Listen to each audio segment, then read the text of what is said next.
condenamos al acusado, don Artur Mas y Gavarró, como autor penalmente responsable de un delito de desobediencia. Es una oportunidad para pararle los pies al populismo y acabar con su efecto dominó. Soy un gran fan de Europa, pero estoy totalmente en contra de la Unión Europea. Está sirviendo para nivelar en una situación de crisis las haciendas públicas, tanto del Estado como de los ayuntamientos. No hay efecto recaudatorio, lo que hay es intentar salvarle la vida a las personas. Y como titular en Futuro, ETA anuncia un plan unilateral de desarme definitivo que pretende culminar, dice, el 8 de abril. La banda terrorista no compromete su disolución ni pide perdón a las víctimas. Asesinó a 829 personas inocentes.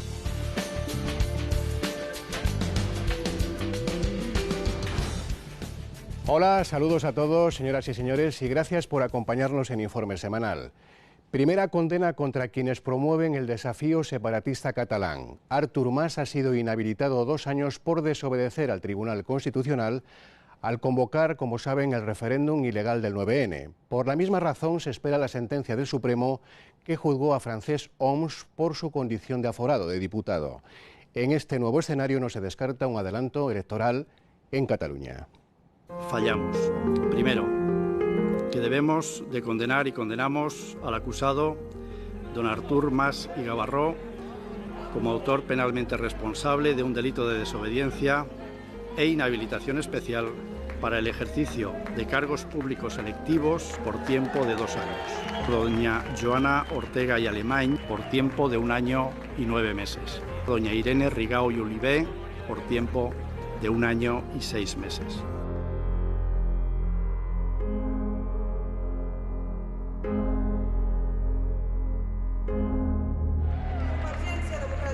Urnas de cartón y sobres electorales se han convertido en icono para los independentistas.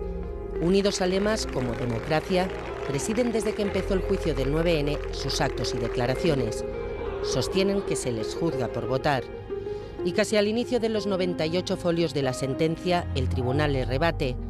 No se juzga la votación, dice la sala, sino la desobediencia de una orden del Tribunal Constitucional. Y por unanimidad, la sala resuelve que el expresidente pervirtió la división entre poderes. El escrito niega ambigüedad en la providencia del Constitucional, que pedía la suspensión del 9N. Y añade que los acusados siguieron con los preparativos, con una actividad frenética. Mantuvieron la web, la campaña institucional. El Govern de Catalunya informa. Repartieron correspondencia oficial, suministraron el material para la votación y habilitaron una sala de prensa. Mas, Ortega y Rigau insisten en que respondían a un mandato democrático y se declaran perseguidos políticamente. No todos somos iguales delante de la ley. Y de que a la gente, a determinada gente, se le persigue por sus ideas. El gobierno afirma que respeta la sentencia y no la valora. En respuesta a Esquerra Republicana en el Congreso, el presidente Rajoy deja clara su posición. Sin ley no hay democracia. Entonces no nos hable usted de amenazas. Aquí no amenazamos a nadie. Aquí se cumple la ley. Porque, insisto, eso es uno de los valores básicos de la Unión Europea. Que el procés sobiranista català pel qual se'ns jutja, pel qual se'ns condemna... Hicimos lo que tocaba hacer. Por eso lo volveríamos a hacer. Políticamente yo creo que ha sido más dañino para Mas las revelaciones del caso Palau durante el juicio o todo lo que se está filtrando sobre la instrucción del caso 3% que la propia sentencia del 9N. Sí que es verdad que le ha dado un protagonismo, sí que es verdad, digamos, que eso abona un cierto victimismo, se lo veía con una sonrisa, como si estuviera muy seguro, digamos, de que eso la historia se lo premiará. En cualquier caso, digamos, los tribunales lo que han hecho es limitarle su capacidad operativa. Los 3 condenados anuncian que recurrirán la sentencia y están dispuestos a llegar a instancias europeas. El primer escalón es un recurso ante el Supremo. La Fiscalía también elevará un recurso para que se reconsidere la absolución por prevaricación. Estos días el Alto Tribunal delibera la sentencia por los mismos hechos para Francesc Homs, por su condición de diputado. Su sentencia podría despojarle de su escaño, e influir en los recursos de Mas, Ortega y Rigau.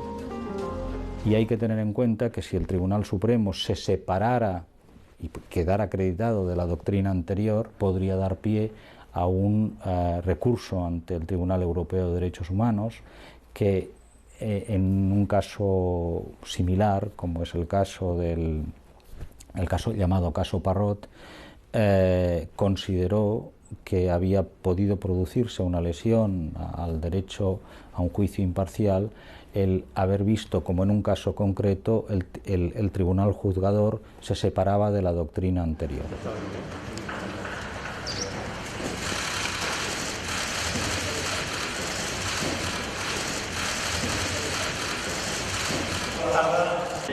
Aquello que la justicia española hoy ha condenado lo indultará el pueblo de Cataluña votando en el referéndum que sin lugar a dudas se va a celebrar este año.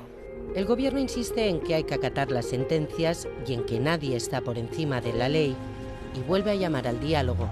Diálogo dentro de la ley, como es lógico, que es el marco que nos damos todos. Por tanto, ese diálogo sigue plenamente vigente y estará vigente sin fecha de caducidad. Un referéndum consultivo creemos que sí es posible, lo creemos algunos.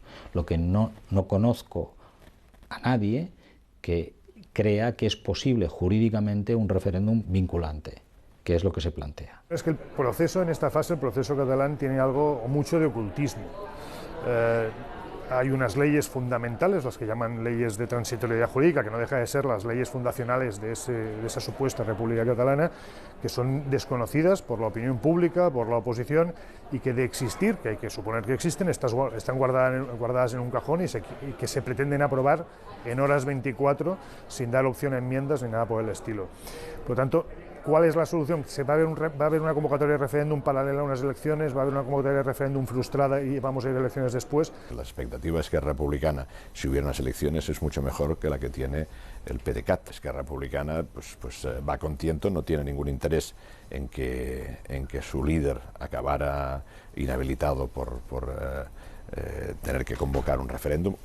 Acabamos de conocer en los últimos días que se nos ha dicho que si se convoca un referéndum lo van a convocar de forma solidaria todo el gobierno, con lo cual todo esto son cuestiones que están encima de la mesa y que los propios partidos debaten, ¿no? Esta semana el Tribunal Constitucional ha renovado a 4 de sus miembros. En uno de sus últimos discursos, el presidente saliente apelaba al diálogo político dentro del marco constitucional.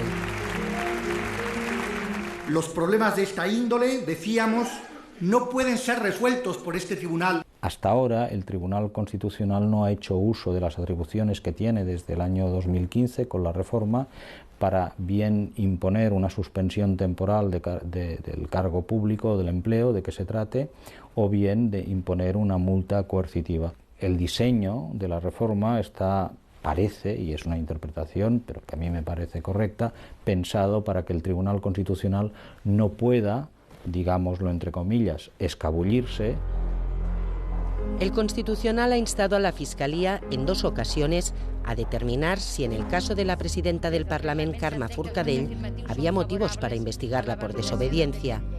Forcadell tiene una causa en instrucción y una nueva querella del Ministerio Fiscal por haber permitido la votación de iniciativas que derivan de la declaración independentista del 9N, anulada por el propio tribunal.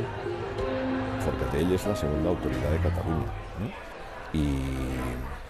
Y hombre, yo entiendo que dejar fuera de juego a una persona elegida en las urnas y que ocupa un cargo de esta responsabilidad, eso no es un tema menor, ¿eh? Esto es un asunto, digamos, que incluso aquellas personas que no están de acuerdo con el soberanismo, pues les incomoda profundamente. ¿Qué creo que sería mejor para todos? Que el juicio no se celebrase hasta finales de año, cuando ya hayan concluido los plazos, para evitar que ese sea el detonante.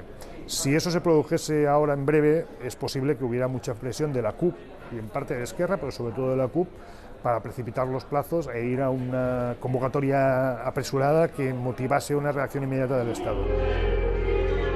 El relato del proceso independentista catalán se dibuja día a día, pendiente de los tribunales y de su propio calendario, septiembre de 2017. Es el límite que se ha autoimpuesto la Generalitat para convocar su referéndum.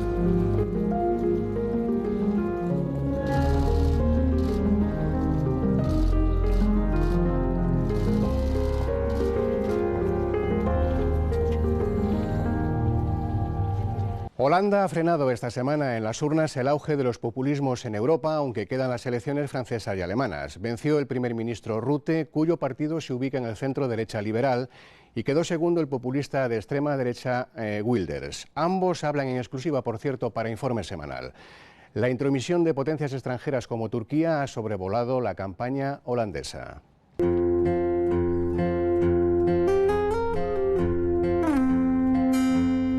Primavera cívica contra la supuesta primavera patriótica de la ultraderecha en Holanda. Las elecciones generales del 15 de marzo se transformaban en un referéndum sobre el populismo en Europa. En Ámsterdam se volvía a pedalear a la libertad como en 1973, cuando en plena crisis del petróleo dejaron los coches en casa y se montaron en masa a sus bicicletas. La otra capital de los Países Bajos, garantía de permisividad, ha vuelto a dar una lección de creatividad y optimismo.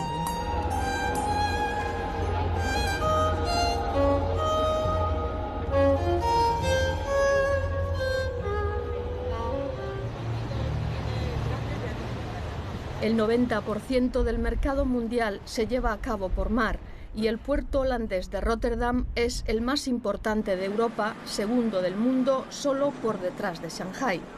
4 días antes de las elecciones, el consulado turco de la ciudad de Erasmo era escenario de violentas manifestaciones de la comunidad turca contra la policía holandesa. La ministra de la Familia del gobierno Erdogan había sido deportada después de intentar hacer propaganda en un mitin a favor de otro referéndum, el que otorgaría plenos poderes al presidente turco. El líder de la ultraderecha holandesa, Geert Wilders, pedía en su cuenta de Twitter la expulsión de los turcos de Holanda y el cierre de fronteras a los inmigrantes.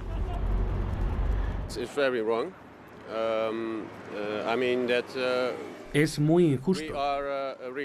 Que todavía se nos considere inmigrantes lo demuestra. Cuando se habla de la inmigración, no se refiere solo a los refugiados sirios, sino a personas que llevamos más de 50 años viviendo en este país. En la campaña electoral holandesa, la polémica estaba servida en el último número del semanario El Sevier, próximo al líder populista del Partido de la Libertad, Geert Wilders. Según un gráfico de su demografía, en el año 2060 el 30% de la población holandesa sería de religión musulmana. Él ha dicho que hay un corriente en la política de Europa, que la gente no quiere ser tan internacional, quiere ser más nacional y quieren como recoger su propio país. Y esto es lo que está pasando aquí en Holanda. Hay acontecimientos como el Brexit en Gran Bretaña y también la elección de Donald Trump en Estados Unidos. Y él dice hay como una primavera patriótico. En la revista trabajaba Pim Fortuyn, asesinado en 2002, 2 años antes del director de cine extremista Theo van Gogh, hechos que llevaron a Wilders a abandonar el Partido Liberal y pasarse con armas y bagajes a la ultraderecha xenófoba, fundando el PVV. Un continente en permanente construcción, desde que después de la Segunda Guerra Mundial se decidiera restañar las heridas pensando en el futuro. En Utrecht se dirimió la Guerra de Sucesión Española en el siglo XVIII y representa el espíritu de conciliación de los Países Bajos, donde desde su liberación del yugo de los Habsburgo, las dietas con derecho de veto tenían que tomar todas sus decisiones por unanimidad. Una tradición que se pondrá a prueba para formar el nuevo gobierno. No, Holanda no ha sido nunca aburrida políticamente. Algunos partidos sí, pero siempre hemos tenido una vida política fascinante. Hay quien dice que somos un país de 17 millones de entrenadores de fútbol, pero yo creo que somos también un país con 17 millones de primeros ministros. Somos un pueblo muy implicado políticamente. Leemos la prensa y entramos en Internet para informarnos, así que creo que los holandeses vamos a dar una sorpresa agradable al resto del mundo. En plena resaca por el triunfo de Trump en Estados Unidos, Holanda se convertía en el laboratorio político de Europa. Hay muchas similitudes entre, por un lado, Wilders y Trump y otros políticos de extrema derecha, por otro. Todos son profundamente anti-inmigración y anti-islam. En el caso europeo, son partidos muy euroescépticos. También son populistas, es decir, aseguran que hay una élite política asentada que no hace caso a los ciudadanos de a pie. Anclada en el Mar del Norte, La Haya es la capital de Holanda y la sede de la Corte Internacional de Justicia, el antiguo Palacio de la Paz. Más de 100 años en pos de la paz por la que abogaran Erasmo de Rotterdam o Immanuel Kant. El día antes de las elecciones, los principales líderes políticos de los 24 partidos en liza se veían las caras en un debate televisado desde el Parlamento. Estoy luchando para ganar. Los votantes van a determinar la relación de fuerzas entre los partidos. Creo que estas elecciones, después del Brexit y de las elecciones norteamericanas, son las primeras de 3 elecciones cruciales en Europa. Después de las nuestras tendrán lugar en Francia y las de Alemania en septiembre. Es una oportunidad para pararle los pies al populismo y acabar con su efecto dominó. Yo digo que estos comicios son como cuartos de final. En Francia se disputará la semifinal y la final en Alemania.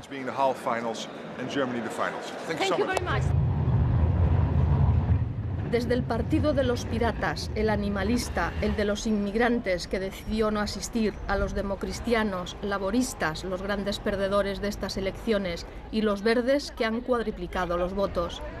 Su líder, Jesse Klaver, de origen marroquí, también nos hablaba antes de entrar en el estudio.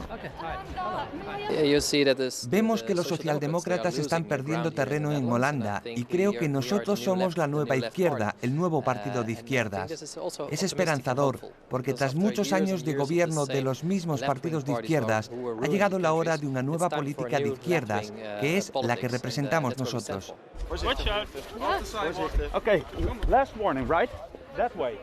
Desde hace 13 años, Geert Wilders vive rodeado por exhaustivas medidas de seguridad. Acudía a votar rodeado de miembros de las fuerzas especiales holandesas y nos explicaba su visión para Europa.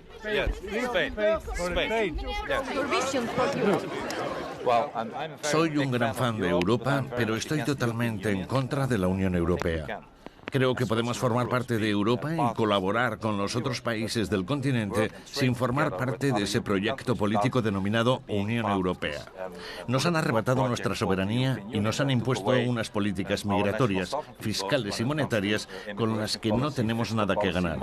Si consigo unos buenos resultados en las elecciones, haré todo lo posible para convocar un referéndum en el que el pueblo holandés decida si quiere abandonar la Unión Europea. Más del 80% del censo electoral acudía a las urnas para pararle. Aunque el panorama resultante sea todo un desafío para gobernar, las coaliciones de 2 o 3 partidos deberán ser ahora de 4 o 5. Espero que gane gente con mayor sensibilidad social con los menos favorecidos, los que viven con salarios mínimos. Hace 500 años, con Erasmo de Rotterdam, daba comienzo el humanismo y la edad de la razón. Las primeras elecciones después de la victoria de Donald Trump en Estados Unidos amenazan con sumir al continente en nacionalismos y prejuicios intelectuales que ya se creían enterrados. Fue un seguidor de Erasmo, el escritor vienés Stefan Zweig, el primero en darse cuenta, con el surgir de los populismos de los años 30 del siglo pasado, de la pérdida de fe en los valores universales del humanismo que para él definían la idea de Europa. Las elecciones holandesas han venido a demostrar que no hay invierno sin primavera, al menos por el momento.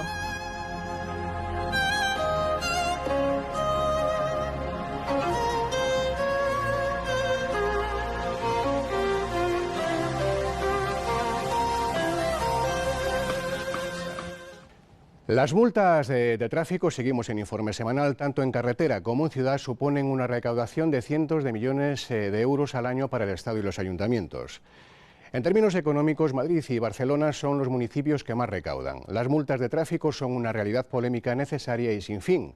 Muchos ciudadanos ven en ellas afán recaudatorio. Ese es el debate que hoy abordamos en Informe Semanal. Si usted conduce con puente o sin puente, no le conviene perdérselo. Las multas forman parte del ecosistema del tráfico y sería impensable organizar la circulación sin ellas. Sin embargo, no faltan las críticas, muy severas algunas, no tanto ante el hecho inevitable de las denuncias, cuanto al modo en que se imponen y su finalidad. En la percepción de un 90% de los conductores, las multas tienen un carácter recaudatorio, si atendemos a un estudio de la aseguradora Línea Directa. En fin, la de las multas de tráfico es la polémica interminable.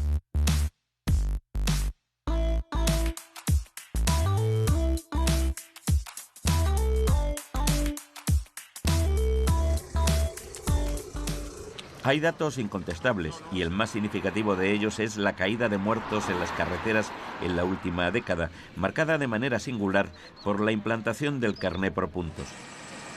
Éramos el país 17 de los 25 en muertos por millón de habitantes, éramos una anomalía en Europa y el carné por puntos que existía en otros países era la solución que se decidió traer a España, ¿no?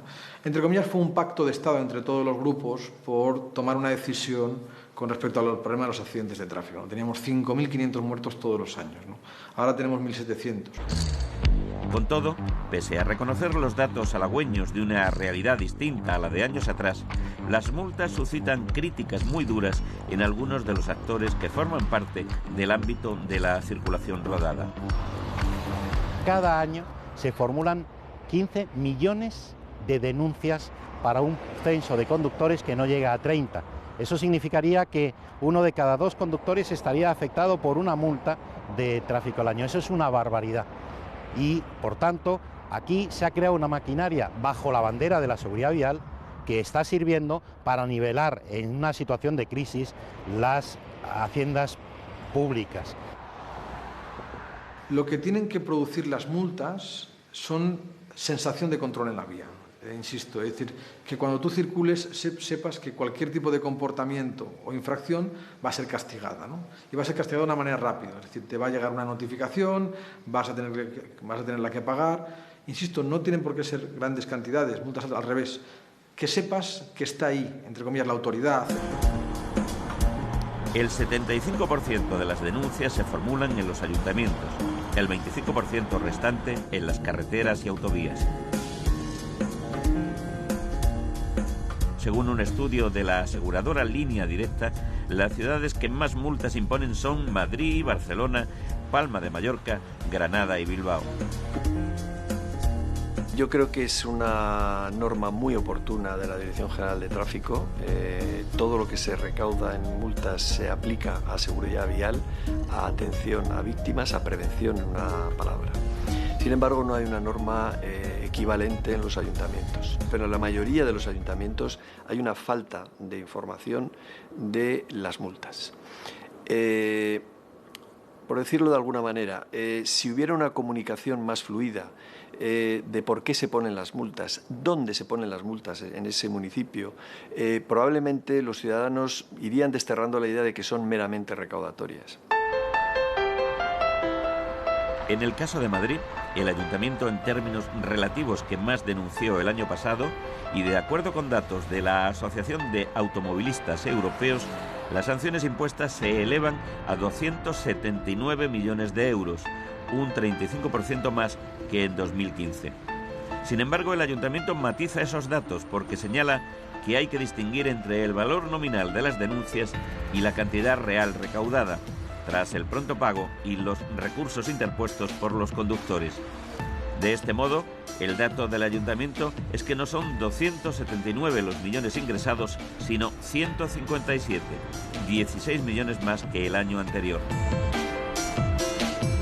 Los ayuntamientos atienden a finalidades generales, con carácter general, con el importe de las sanciones. También a la finalidad de infraestructuras, por ejemplo, El Ayuntamiento de Madrid pues está realizando una operación de asfaltado bastante importante en los últimos meses, que muchos madrileños pues habrán podido comprobar cómo se ha realizado esa intervención. Todas las finalidades de interés público son legítimas desde el punto de vista del destino de esos ingresos. El dispositivo sancionador más polémico en las ciudades es el llamado radar de foto rojo, cámaras que captan la imagen de los vehículos que se saltan los semáforos. No tiene valor probatorio esa fotografía que muchas veces ni se ve. Y lo que es peor, estos sistemas automatizados de foto rojo se han convertido en una forma de remunerar mediante una comisión a las empresas que los instalan.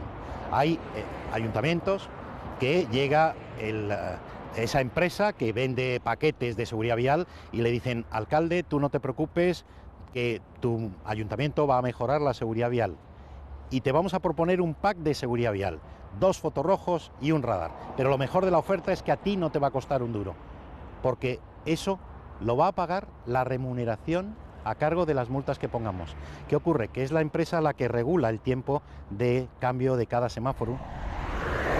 En cuanto a la Red Nacional de Carreteras, la DGT tiene instalados 344 radares fijos, que en 2016 formularon 1.700.000 denuncias por exceso de velocidad. Los radares que más denuncias impusieron están situados en las provincias de Córdoba, Málaga y Huesca.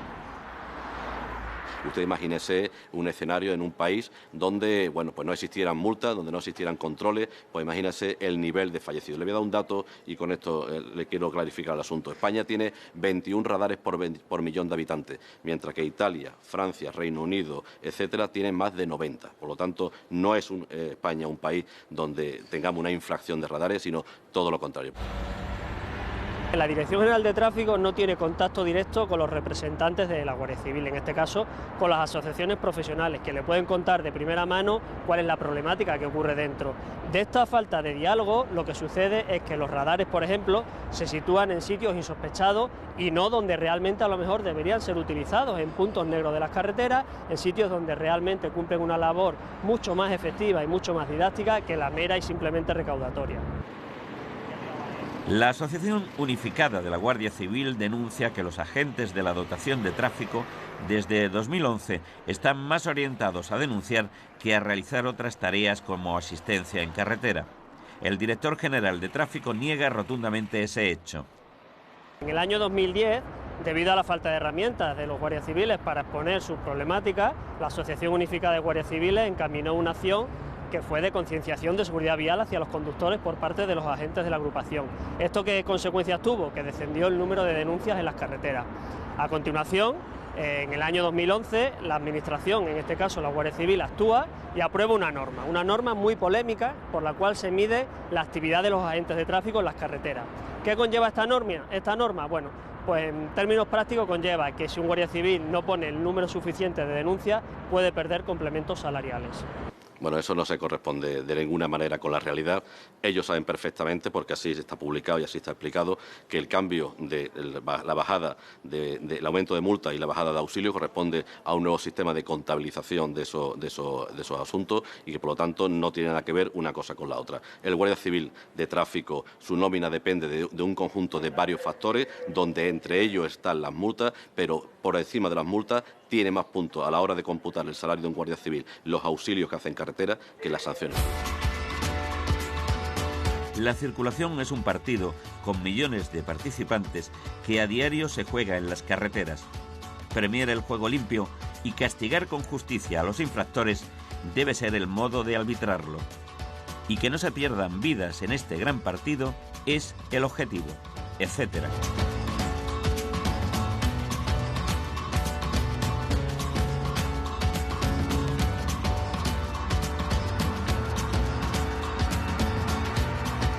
Pues nada más, señores, les dejamos ya con la programación de la 1, del canal 24 Horas y del canal internacional de Televisión Española. Pueden ver de nuevo los reportajes de Informe Semanal, si así lo quieren, en la web de RTV. Gracias y hasta la próxima semana.